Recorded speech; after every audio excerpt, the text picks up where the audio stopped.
तो वीडियो काफ़ी important topic पर होने वाला है, क्योंकि आज इस वीडियो में हम बात करने वाले हैं कि वायरिंग कैसे किया जाता है नॉर्मल कंप्लीट।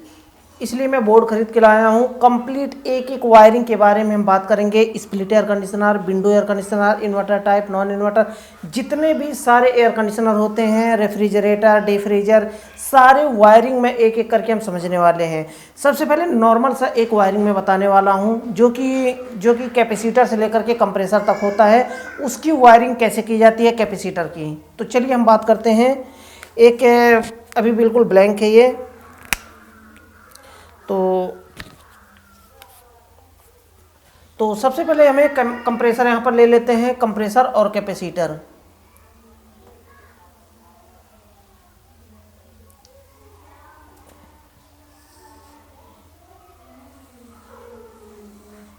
ये हो गया हमारा कंप्रेसर, जो कि इसमें टर्मिनल हम बना लेते हैं।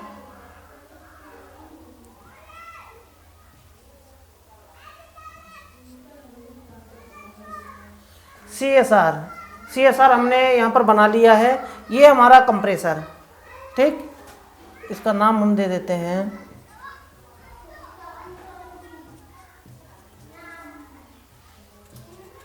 कंप्रेसर। यहाँ पर हम ले लेते हैं कैपेसिटर।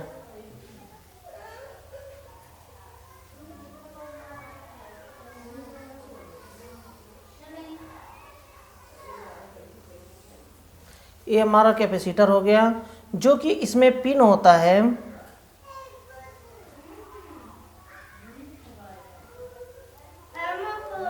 एक में 4 पिन होता है, एक में 2 पिन होता है और एक में 3 पिन होता है। एक कैपेसिटर हमारा हो गया।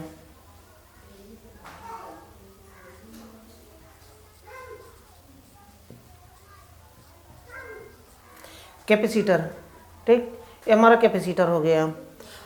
अब इसमें हम इसका नाम दे देते हैं। यहाँ पर लिखा होता है C, और यहाँ पर लिखा जो 3 पिन है यहाँ पर लिखा होता है HERM।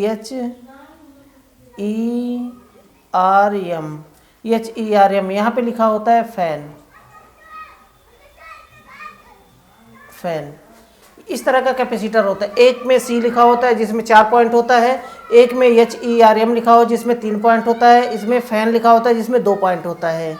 ये हमारा कैपेसिटर है। RC ये हमारा रनिंग कैपेसिटर है, जो कि 45 UF।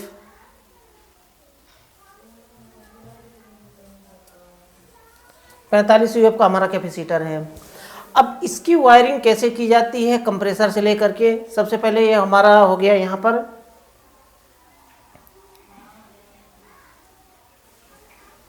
एक न्यूट्रल,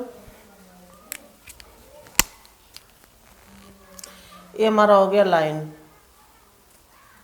न्यूट्रल और लाइन सप्लाई, ठीक है ना। न्यूट्रल एक लाइन और एक न्यूट्रल सप्लाई, जो कि हमें कंप्रेसर को कैपेसिटर के साथ में देना है। किस तरह से देना है इसको समझ लीजिए। ये लाइन और न्यूट्रल सप्लाई कहाँ से आता है? इंडोर से आता है। तो उसके लिए हम बाद में दूसरे वीडियो में समझेंगे। सिर्फ अभी हम नॉर्मल कनेक्शन हम समझ रहे हैं कि अगर कंप्रेसर आप डायरेक्ट स्टार्ट करना चाहते हैं या फिर कंप्रेसर से आप वायरिंग करना चाहते हैं, तो ये नॉर्मल सा कनेक्शन है। इनडोर से आउटडोर तक कैसे किया जाता है उसके लिए हम दूसरी वीडियो में बात करेंगे। इसमें बताएंगे तो काफ़ी लंबा हो जाएगा। ये लाइन सप्लाई है ना, ये लाइन सप्लाई कहाँ पे आता है कैपेसिटर में? ध्यान से समझिए। ये लाइन सप्लाई हमारा आता है ना, जो 4 पिन है जिसमें यहाँ पे आता है 4 पिन वाले में, ये लाइन सप्लाई यहाँ पे आया। अब न्यूट्रल सप्लाई कहाँ पे जाता है? सॉरी, ये हमारा गलत हो गया, ये हमारा गलत हो गया, सॉरी, है ना।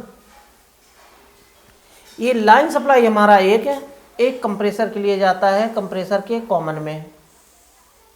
हमारा कंप्रेसर के कॉमन में लाइन सप्लाई डायरेक्टली जाता है, जो कि कमांड लाइन होता है। जो कमांड लाइन होता है ना, जो इंडोर से निकलता है कमांड लाइन, वो डायरेक्ट कंप्रेसर के कॉमन पे जाता है। अब हमें कंप्रेसर में क्या देना है? एक न्यूट्रल सप्लाई देना है और रनिंग को शॉर्ट करना है। तो रनिंग को स्टार्टिंग को शॉर्ट करना है। रनिंग में एक सप्लाई हम देंगे, तो रनिंग में एक सप्लाई, एक हमारा लाइन सप्लाई मिल गया। किसी भी यूनिट को रन करवाने के लिए 220 को एक लाइन सप्लाई होना चाहिए, एक न्यूट्रल सप्लाई होना चाहिए। तो यहाँ पर हमने कॉमन सप्लाई दे दिया, डायरेक्टली लाइन सप्लाई। अब हमें हमारा क्या बचता है, न्यूट्रल सप्लाई देना है। तो न्यूट्रल सप्लाई हम कैसे देते हैं, अब इसको समझिए। न्यूट्रल सप्लाई है ना, न्यूट्रल सप्लाई हम कंप्रेसर के कैपेसिटर के सी वाले पॉइंट में देते हैं न्यूट्रल सप्लाई।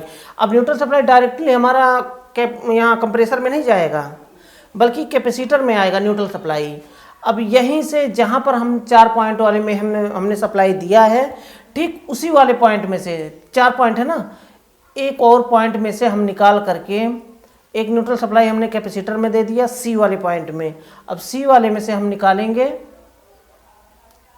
सी वाले में से हम निकालेंगे तो ये कहाँ जाएगा, ये जाएगा हमारा रनिंग में। ये हमने दे दिया रनिंग में, ठीक। ध्यान से समझ लीजिए, यहाँ पर सी वाले में कैपेसिटर का जो 4 पॉइंट होता है, जहाँ पे सी लिखा होता है, एक में सी लिखा होता है, एक में HERM लिखा होता है, एक में फैन लिखा होता है। तो जहाँ पर सी लिखा होता है वहाँ पर न्यूट्रल सप्लाई हम दे देते हैं सी वाले में, और इसी में से एक पॉइंट से एक दूसरे पॉइंट में से उसी सी वाले में जो 4 पॉइंट है वहीं से निकाल करके हम कंप्रेसर के रनिंग में दे देते हैं। अब हमारा न्यूट्रल और लाइन सप्लाई दोनों मिल गया कंप्रेसर को। अब हमें क्या बचा है, एक सिर्फ कंप्रेसर को शॉर्टिंग करना बचा है, यानी कि जो स्टार्टिंग के लिए होता है ना, तो यहाँ पर इसी कैपेसिटर में ये 45 UF का हमारा जो 45 UF का रनिंग है इसी में, और इसी में होता है स्टार्टिंग इसी में होता है 50 UF हो, 50/60 हो, इसी में होता है। एक ही कैपेसिटर में 2 तरह की कैपेसिटी होती है। तो HERM जो लिखा है ना, यहाँ से एक पॉइंट से यहाँ से निकालेंगे हम, और यहाँ से हम दे देते हैं कंप्रेसर के स्टार्टिंग में। जो HERM लिखा है यहाँ से उठा करके कंप्रेसर की स्टार्टिंग में दे देते हैं। ये तो हमारा हो गया कंप्रेसर का कंप्लीट हो गया। कुछ देखिए, कुछ कंप्रेसर में यहाँ पर टर्मिनल होता है, तो हमने टर्मिनल यहाँ पे दे दिया है। चाहे टर्मिनल यहाँ पे हो चाहे ऊपर में हो, बात तो वही पड़ता है, कोई दिक्कत नहीं है।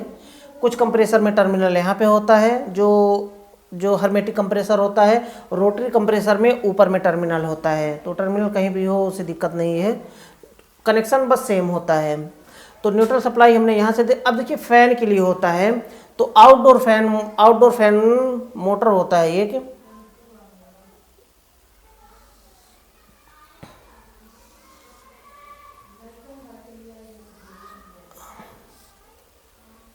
तो आउटडोर फैन मोटर यहाँ पर एक होता है। आउटडोर फैन मोटर ये हो गया।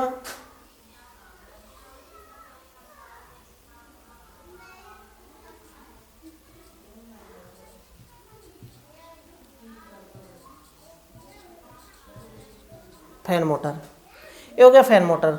फैन मोटर के लिए एक लाइन सप्लाई, एक न्यूट्रल सप्लाई। एक लाइन सप्लाई तो डायरेक्टली यहाँ से मिल जाता है।